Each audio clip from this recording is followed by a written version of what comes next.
Greetings everyone, welcome to Chess Advanced, and this is a game from the Fide World Cup, and the unexpected has happened, and definitely you're gonna get this when you know that the prodigies are playing with the masters, so one of them is gonna have to go down. And without spoiling much, I'm just gonna start with the game. So without further ado, let's start with this game. And here Hikaru is playing with the white pieces, and on the black we have Pragg. And here Hikaru starts with this very nice c4. We go for the English opening, and we have just knight to f6 and just knight to c3. And we have the very nice strike in the center with e5. And after knight to f3, we have just knight to c6.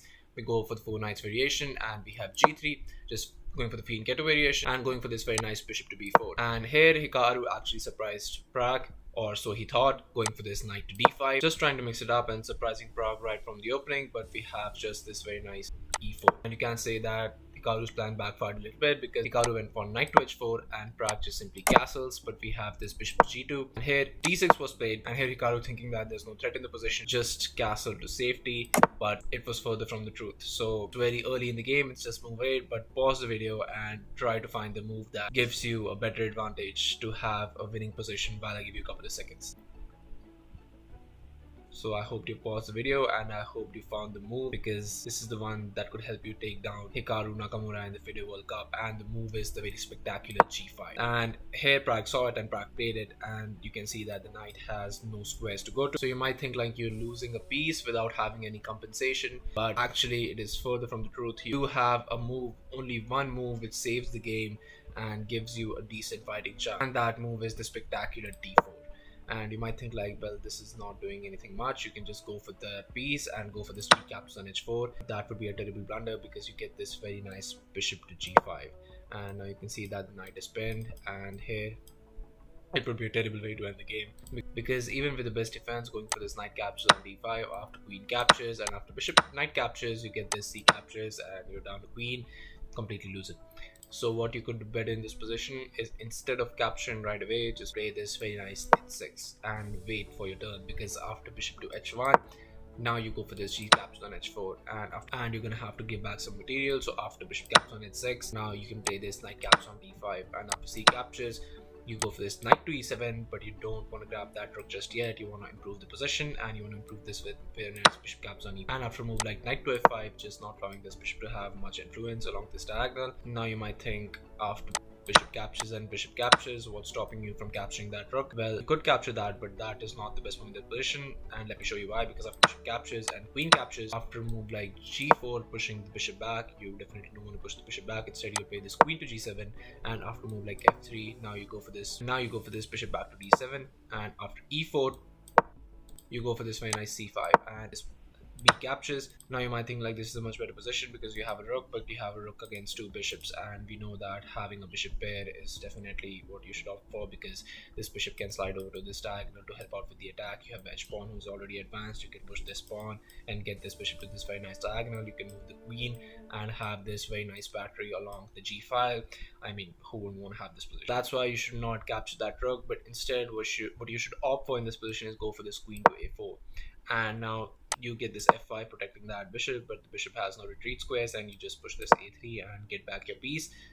And even after a move like rook to e8, you have this a captures, and after rook captures, you can go for this queen to d1, attacking that rook, and the game goes on with both players having equal chances. But unfortunately for Hikaru, even after all these complications, he could not find the move on time, and he played this a3, and after bishop to a5, we have just d3, and after knight captures, we have c captures, and just knight to b8. And here Hikaru does not have any retreat squares, so instead he went for this d captures on e4, grabbing some material, but just g captures on h4.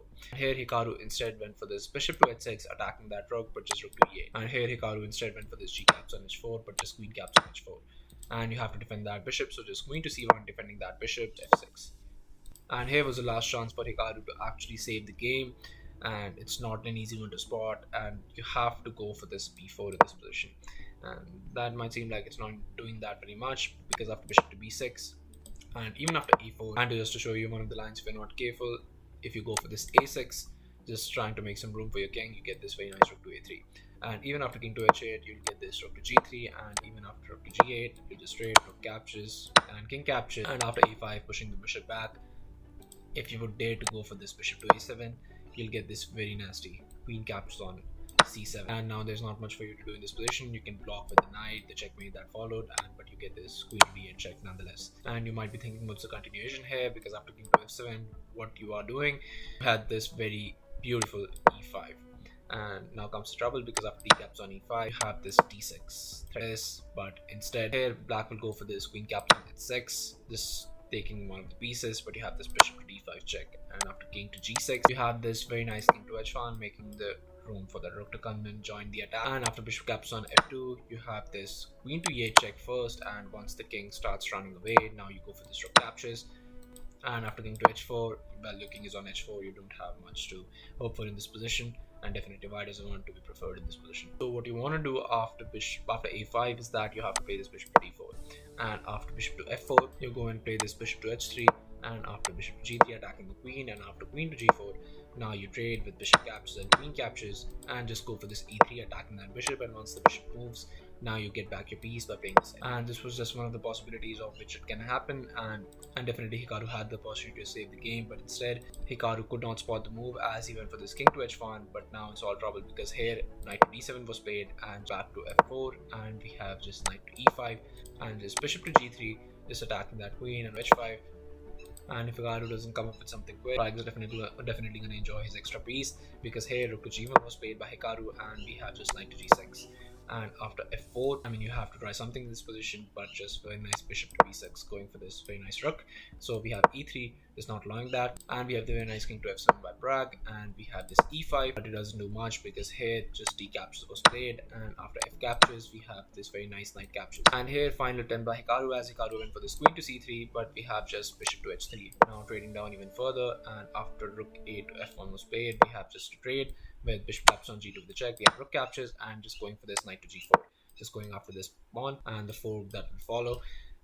So instead Hikaru tries this final trick as he went for this d6, but now just c caps on d6, Pragg not allowing anything, and we have queen to b3 check, but just d5 blocking, and we have queen to a4, just a very nice rooklet by Pragg as Pragg went for this rook to e4, and we have queen to d1, just waiting to see if maybe Pragg will blunder something, but Pragg doesn't do that as he went for this bishop caps on e3, and we have e4, but just rook a8 doubling up on the e file. But after queen to b3, b6, and going for this queen to b5, we have just bishop to d4 by Pragg, and it was on this move, on just move 33 of this roller coaster of a game, where Hikaru Nakamura resigned the game, and definitely Pragg once again proved that why he's the toughest to play against. Even the former world champion Magnus Carlsen struggled in many occasions to play against him, and here he took down Hikaru Nakamura in the very prestigious game of Fide World Cup. So definitely kudos to him, and hope he performs further like this and gives us these spectacular games.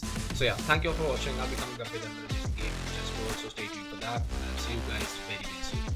Thank you.